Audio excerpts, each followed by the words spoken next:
I'm sure some of you are probably getting sick of seeing the same blue shirt all the time. Be like, Kurt, do you wear anything else? No.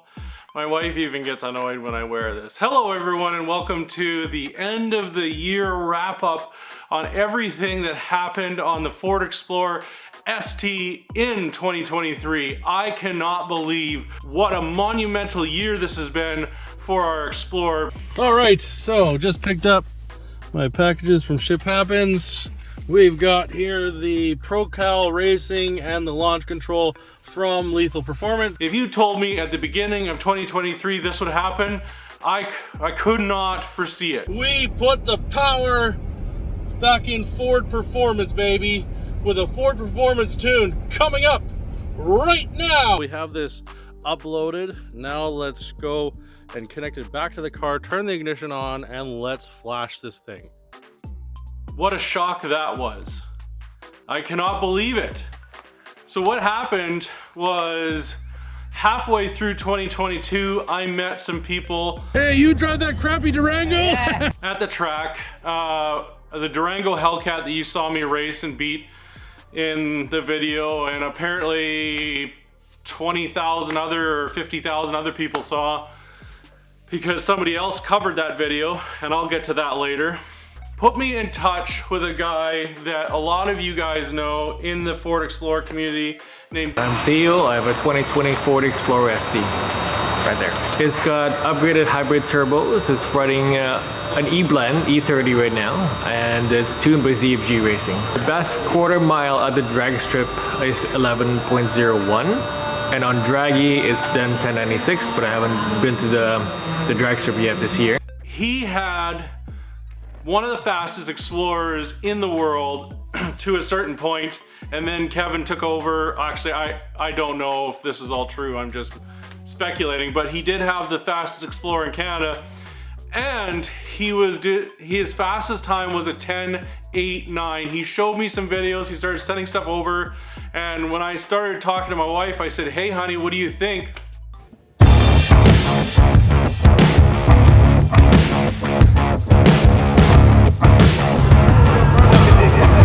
Battle of the SUVs.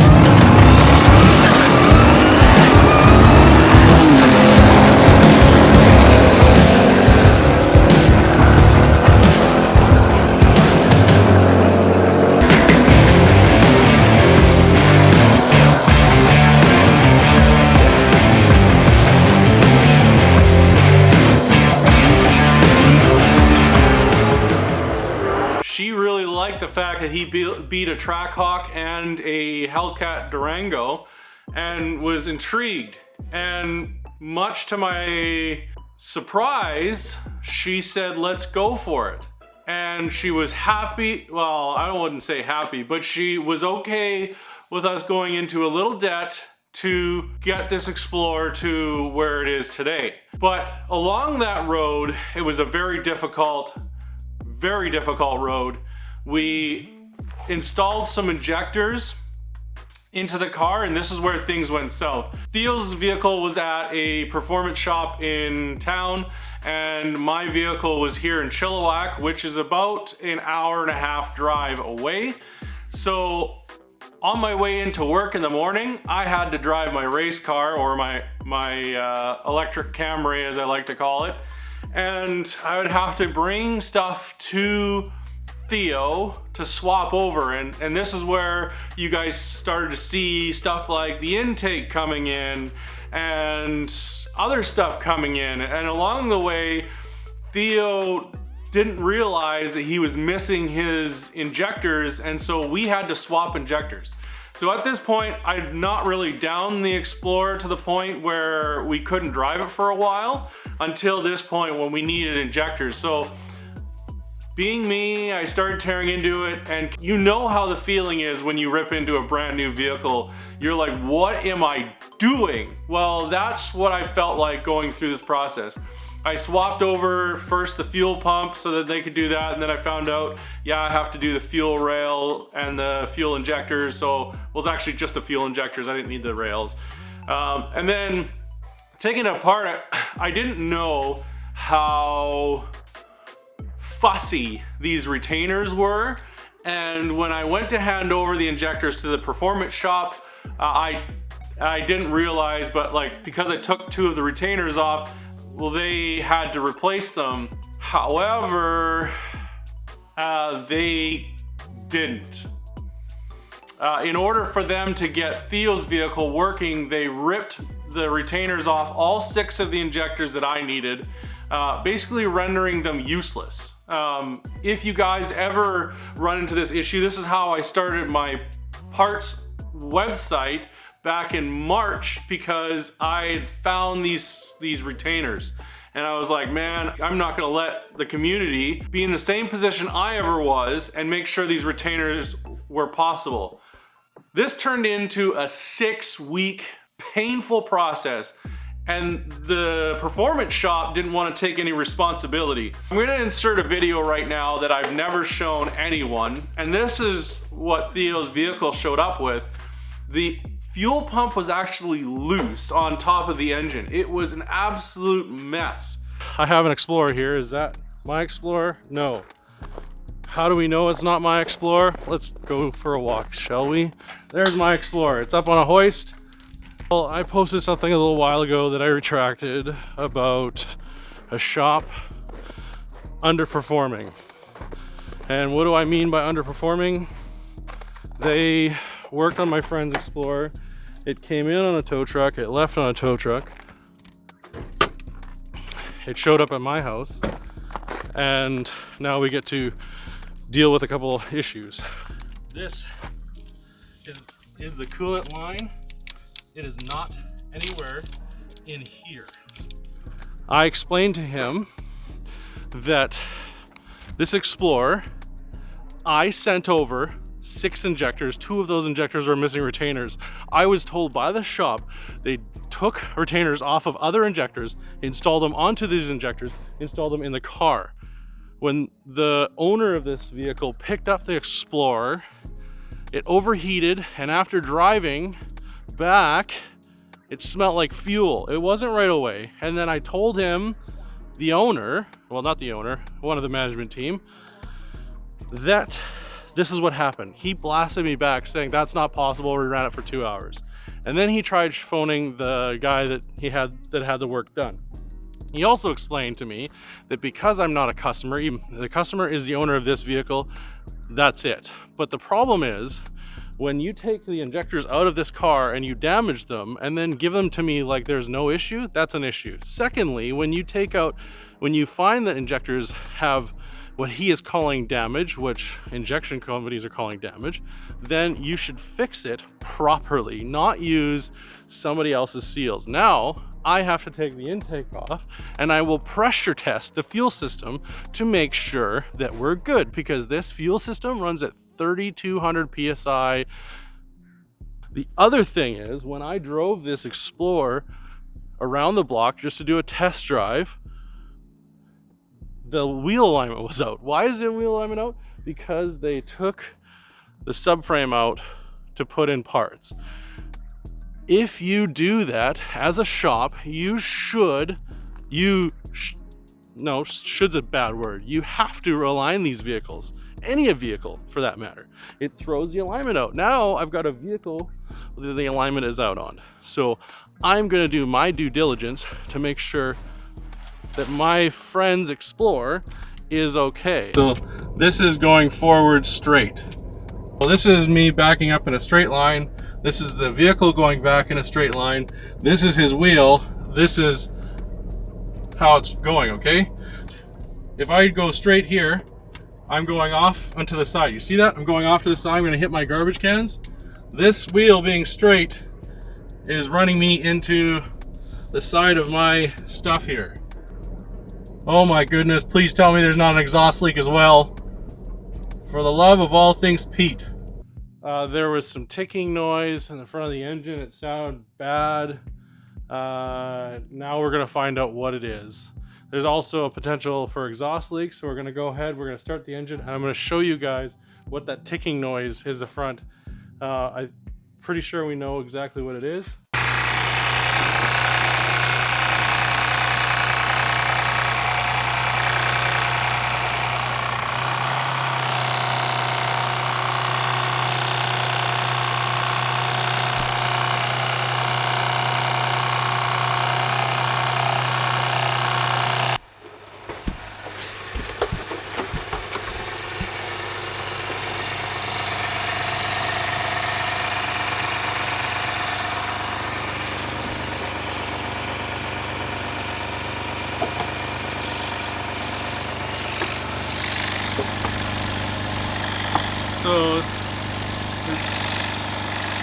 of a leak there. So I can put my hand here, I can feel it coming out. So we have to cut this and fix it. So I'm gonna cut this, fix it, and then so we have one injector that did not come out. So let's take these out.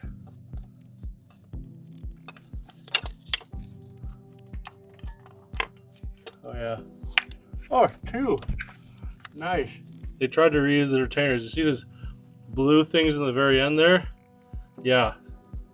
That's why you don't reuse that. Frick. So they literally they literally exactly what I asked them. I said, did you use my O-rings? They wouldn't answer me. It's like, buddy, I don't give a living rip if you did or not. Just tell me.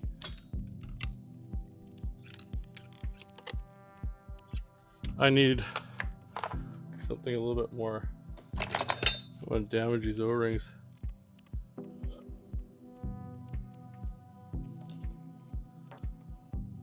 Yep. Yep. Oh my goodness. This is why you don't reuse O-rings. Because then what happens is that'll stay. If this stays in the head, then you gotta get a puller and pull it out, and oh dear. So now we know where my seals went. My wife was getting frustrated, obviously, because her vehicle is down, but Theo was so good to deal with. And I want to give a super shout out to him. He was amazing and helpful, and he even got me somebody to help swap the transmission, because in the end, we needed to put the built transmission into the Explorer. The timeline that I had, I had no transmission jack. I had no way of transporting it because my Dodge here has been down for like 2 years. And I was like, no, I can't do it. So like I talked to my wife, I said, look, quickest and most painless way to do this is just to swap the transmission over at this shop. And the guy was great. Amazing guy from Phoenix Racing in Port Coquitlam. I wanted to thank him. Steve, that was awesome of him to help me out. He ended up helping another friend of mine out later with a bad build. Long story. So here we are. We finally got everything together, and this is where we come to in about March. And it's been a long road to get there. So then we start doing testing. And as we're doing testing, we're finding out that there are some challenges because people on Facebook are being like, you don't know how to drive, and they're getting all like Facebook-y and clickety-clack and all that stuff. And I was getting frustrated myself because I'm like, I know I don't know anything about drag racing. I've come from drifting.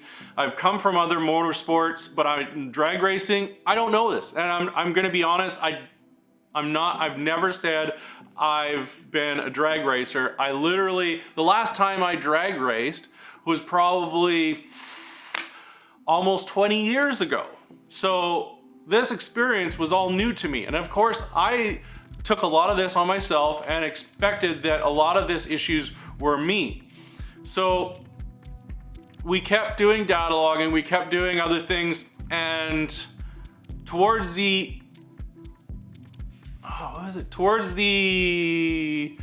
June? In around June, we started having massive issues. After we swapped over to ethanol, we started having issues. And this goes back to when I got the injectors originally. When I put the retainers back on, they were brand new, everything was solid. Put it in the car, ran it, all good. Heads up, everyone. If you buy used injectors from someone, it's your responsibility to make sure you clean them. I was getting misfires, I was getting rich codes on startup. The vehicle would take forever to start, sort of like, and it was on ethanol. It was acting like it was cold outside, but it was hot. Every time it was hot, it would struggle to start, and I couldn't understand it. The tailpipe started getting darker, and it was like, what is going on? I kept sending data logs to Adam, and we're trying to figure out what's going on. Now I can already tell you, I know what faults we have. So let's take a look here and read the computer. So fuel system incomplete, catalyst incomplete, oxygen sensor incomplete. So these are my codes right now as it stands. I've got a systems 2 rich, bank 2, system signal base stuck rich, bank 1, sensor 1. That's interesting. Okay, so cylinder 2 misfire detected on startup, and random misfires. So we know what our codes were before. They were a cylinder 6 and a cylinder 3 misfire, plus these codes, plus there was a bank 2 rich code. Oh, this is perfect. So that's gonna tell us right there, because it took a little bit of time to start, what's going on. So what we're gonna do is we're gonna go for a drive. We're gonna actually sit here and idle for a little bit. We're gonna let it smoothen out, and then we're gonna go for a drive, and we're gonna show the logs of what's going on from there. Okay, so now it's sort of normalized. It's still misfiring. I wonder if I can see what's going on here. Total misfires since startup 450. Wow, it just keeps climbing. Look at that. Something's angry. And then so what we're gonna do is we'll send this file off. What we're gonna do next is we're gonna get home, pull the spark plugs out, and we're gonna clean off anti-seize on them, and then we're gonna make sure that we have dielectric grease on everything before putting it all back together, and then we're gonna drive it again and see if that improves it. In the end, a friend of mine, Dan from Post Haste, noticed that our fuel trims were rich. So I pulled the spark plugs out, and I'm like, yeah, we have 2 spark plugs that are super rich. So we've got all 6 plugs out again. So these are just 3 days of running, not even. Looking like these 2 cylinders are an issue. I threw some new spark plugs in, I gapped them. They ended up being the wrong spark plugs. It was warmer than colder and whatever. So I ended up swapping them again. And this is where the video began, where I got completely jumped on from people being like, you and your clickbait. Listen, I had 1 cylinder down on compression slightly. What I'm gonna do here is foot brake on, full to the floor. 3, 4, 5, 6, 7. So stop at 7, and then we'll go and check our rating. So this one is around the same as the other ones. So I'm gonna go take a picture of that one. This is cylinder number 4, and then we'll keep going to the back. What does that tell you? Did I not do anything? No. Is this a reflection of Adam's tuning? No. Guess what? Things happen. What happened? I didn't explain that to you. So after we got the injectors back from Extreme DI, and I wanted to thank everyone over there for being so helpful, because they helped me when I was struggling with the injectors the first time. They went through and they serviced the injectors, and they told me 2 of the injectors had something stuck in them. They had to ultrasonic clean them twice. So when I said that my engine was blown, I have no idea if I've damaged the piston on the engine. If you drop in compression, what happened? Something. So to those people that felt that I was betraying them by clickbaiting them into a video, I need you to understand this is important. If you do not look at your own data logs and analyze your own vehicle when things are happening and your vehicle blows up, it's not your tuner's fault, it's not your mechanic's fault, it's your fault, because you have to know what's going on, and you have to take responsibility and learn a few things and learn what to look for. Make sure your fuel trims are proper. Make sure your oil pressure is proper. Holy smokes, people. There's a lot of you out there that aren't watching these things. You just leave everything to Adam. Adam is a person, okay? He is one person, and it's up to you to make sure your vehicle is safe all the time. I always data log. I always data log when I go racing. I always want to make sure that if there's something going on, I fix it. Or if I'm not understanding how to drag race properly, I can see where I'm making mistakes. Most of the time, that's where the data logging is for me, that I can see where I need to improve. But each one of you needs to make sure that you are taking the utmost care with your vehicle, because you are the one that's gonna suffer when your vehicle goes down. And if your dealership won't warranty your vehicle because you've modified it, guess what? It's on you, all on you. So I hope that helps people understand why I mentioned that this vehicle was, that I almost blew it up, or did I blow it up, or I did blow it up.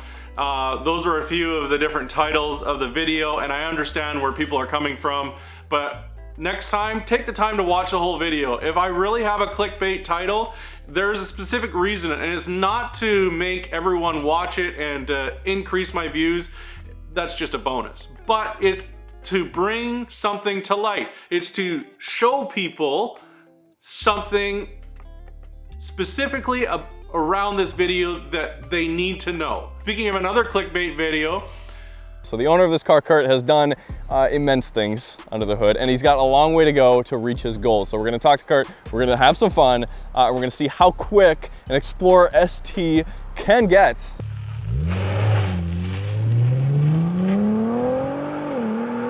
This is not just bolt-ons, okay? We've got a built transmission here, but torque is immense.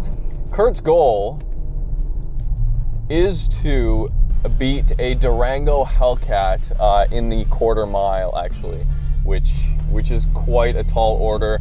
But traditionally, where these vehicles kind of clash up in battle, traditionally, is the drag strip.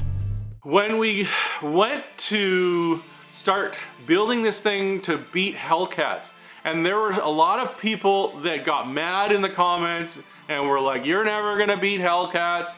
You know the funny thing about this statement? It was actually when I worked with another YouTuber and told him, just as a side note, that I was building this to beat Hellcats. And so that was his title, 500 horsepower Explorer built to beat Hellcats. That also pissed off a lot of people. And then the next weekend we went to the track and I beat the Hellcat Durango. And granted, he slept at the line, and yes, he did beat me later, because there was another race and I blew a charge pipe, and yeah, it was a mess. The internet reacted to that one because the same weekend the video went up from Roads Untraveled. I'll leave a link in here in the description. The other video went up from Wheels, I think it's called, and they filmed me beating the Durango Hellcat, and man, those comments went crazy. And it actually, I was like, hey, we have something.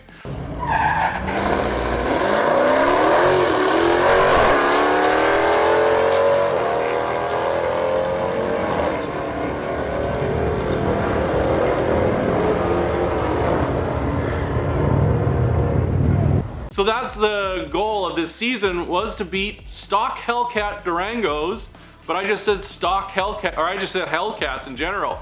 So people got a little upset, you know, the people that didn't own Hellcats got upset and was like, well, you can't beat a modded one. Well, I never said I was beating modded Hellcats, I said beating Hellcats. There was nothing else to that. At the end of the season, we finally got ourselves to the point where we could actually beat these Hellcats. And it took me getting called out by another guy in Ontario, Peter Neufeld, I think. And him and I were going back and forth in the comments and getting a few people upset because we were doing micro records, that's right. Well, we're off to go get some Chevron gas so we can make our mix from E64 down to E48. Let's go. I've been called out by somebody on Facebook claiming that I'm slow, so I need to respond. Yes, ladies and gentlemen, I need to respond to somebody on social media, some silly Canadian that thinks he's faster than me, thinks he's the fastest Canadian. Well, actually, technically, none of us are, Theo Remigio is, but that doesn't matter because this year we are having a battle of who's the fastest Explorer ST in 2023, excluding everything from 2021, which would have made Theo the reigning champion. So if you look, our ethanol content is about 7%. So now we know what content our 94 is.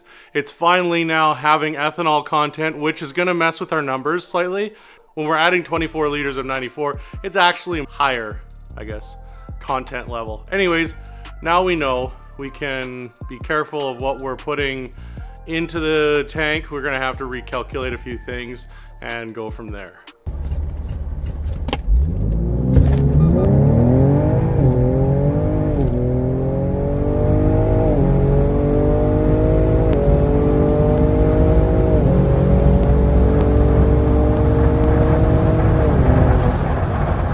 We got the car to do an 11.65. This was probably absolute last point at which we had gone this year, and what an amazing time. Like, what a big year. So we went from possibly running Ford Performance Tune and just a button launch control from Lethal Performance.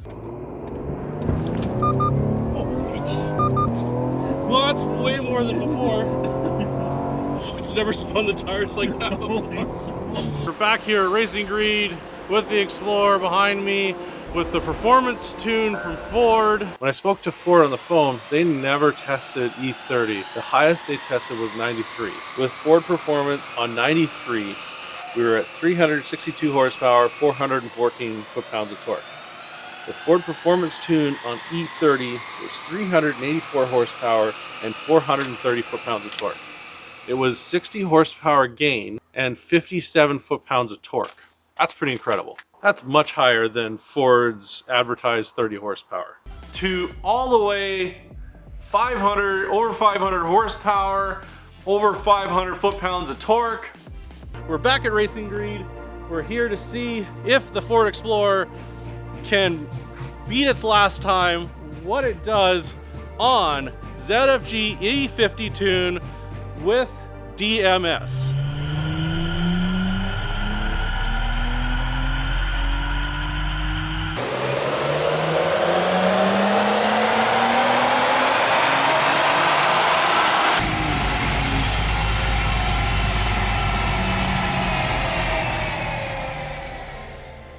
The previous run we did on 93 ZFG tuned was 422 horsepower, 483 foot-pounds of torque. This is a big difference, okay? So like, we're talking stock injectors. We're talking basically right out of the factory. If you drove this thing, you called ZFG, you used their DMS tune, and you got each drive mode specifically tuned for what you're trying to do, you would literally get this exact number. And that number is 515 horsepower, 527 foot-pounds of torque. Like factory, like that's crazy. Beating Hellcats with less mods than I said. I said 5 mods to beat a Hellcat. It actually is 2. First things you want to do is you want to upgrade your intercooler. Factory one is so small, it's absolutely going to do nothing for you. Next thing you're going to do is you're going to get a tune. Go with a reputable tune company. I use ZFG Racing. I like what he does. Adam is a great guy, and he really builds a wicked tune. The other challenges I found this year was struggling with intake temps. So our intake system went into the front of the radiator, so you had all the fans hitting it, and it would bring the air intake temps way up. So what I did is I moved everything over to the corner so that we could get the cold air just like a FenFab kit would. In saying that though, the only way you're gonna get colder air is if we were able to cordon off all that intake, and we haven't done that yet. And I would be interested in testing to see what kind of differences we would get on the dyno if we cordoned off the intake and actually made a cold air intake rather than an intake. And once all this happened, it helped improve my times. And once we dialed in everything with the DMS tune from ZFG, we got the launch control working, we got trans brake, I started testing things. The problem that I was coming into with the trans brake tune is that the vehicle would hop.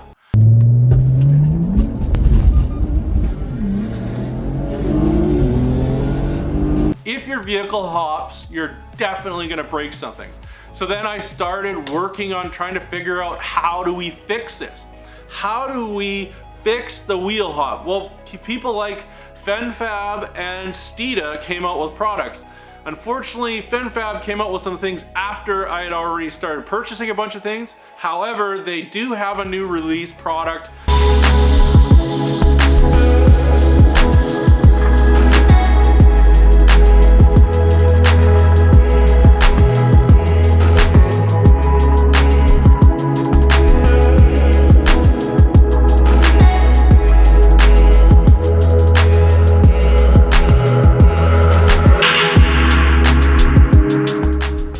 We swapped into the Explorer the Steeda subframe bushings and the tow arms, and we've got it dialed in. It's all aligned properly, everything is good, it's solid, so instead of hopping, it spins. So now we know now we know that if it's spinning, that we have to deal with tire pressure. However, the last 2 runs of the season, I just couldn't hook up. I just couldn't hook up. First race, I think I did 1 run, and it just hopped.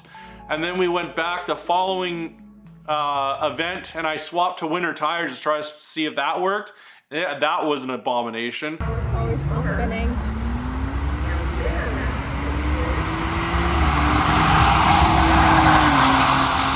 I wasn't able to give Steeda the shout out they deserve for what they provided for me at the end of the season. So when we did get called out slightly, we went out and we hit 11.65. Now I know people are hitting faster times, but for me that's amazing.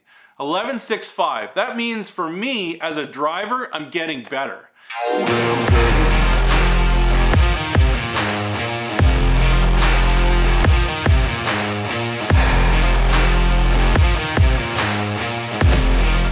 Perhaps you're wondering, you just purchased some wheels.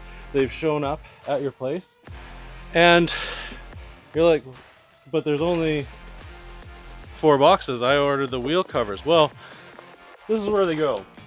So I put them right in the center, and then I put the wheel back into it, and then we repackage everything up and throw the labels on, and we're gonna take it to UPS to drop off so you guys can get your brand new Ford factory wheels for your Ford Explorer ST, so you can rip it at the drag strip, so you can enjoy winter. A nice small wheel combination, so it looks something like this. Your Explorer will be able to have these nice meaty tires, or whatever drag radial that you feel like sticking on them. I'll let you know what I'm planning to do in the summer when we get closer to summer. Off to UPS. Let's go! We've done a lot of cool things. We have merch now, we have a website selling parts, we had Thermal Exhaust come on board as one of the companies that are allowing me to distribute their parts in Canada, and they worked with me to put in exhaust into the Explorer. And I was so happy to get rid of that drone. And man, it sounded aggressive. And I even tested it with catless downpipes just to see what it was like. But here's a little clip that we're going to do to give you guys an idea of what the new year is going to be like. We're testing out the Explorer's exhaust system. One of the things that we all look at when we buy a new vehicle is, what do we do first? Is it intake? Is it exhaust? Usually those are the 2 fundamental things that we do when we buy something new.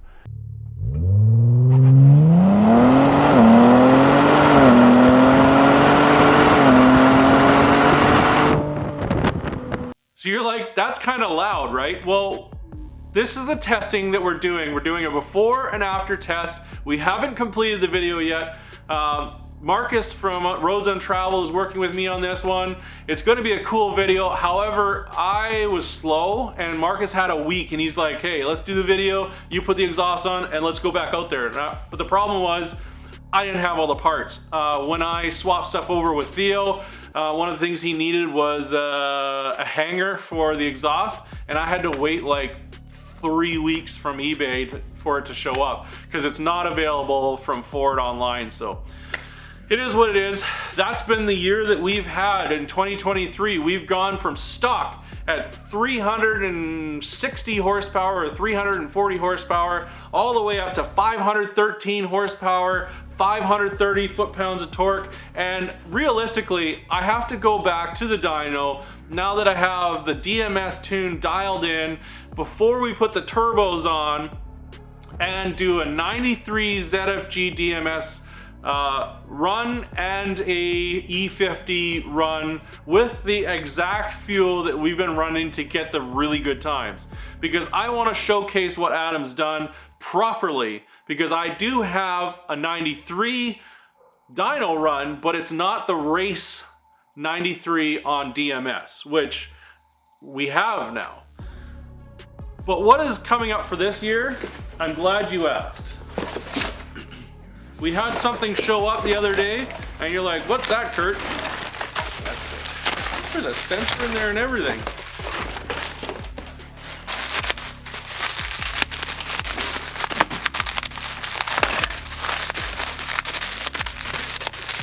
Oh.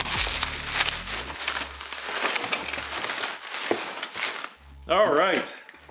Yes, this is the factory intake manifold for our Ford Explorers. And you're like, what are you doing with a factory intake manifold for our Ford Explorer? I'm so glad you asked.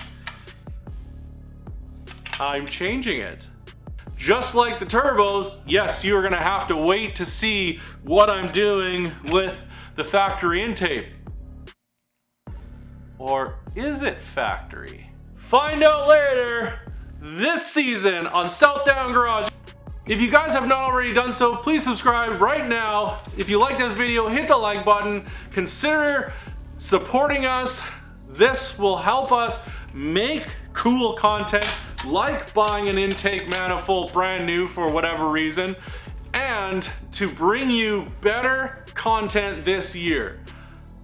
If you guys want any of the products that have been seen over the year, head over to shopsouthdowngaraage.ca. If you have any questions, hit me up at sales@shopsouthdowngaraage.ca and I can get whatever you're looking for. And those that are in the States, the pricing is different for you guys. So please send me an email so I can send you a link and I can help you guys get wicked stuff and make your Explorer better than mine. Let's go, everyone. Bye for now.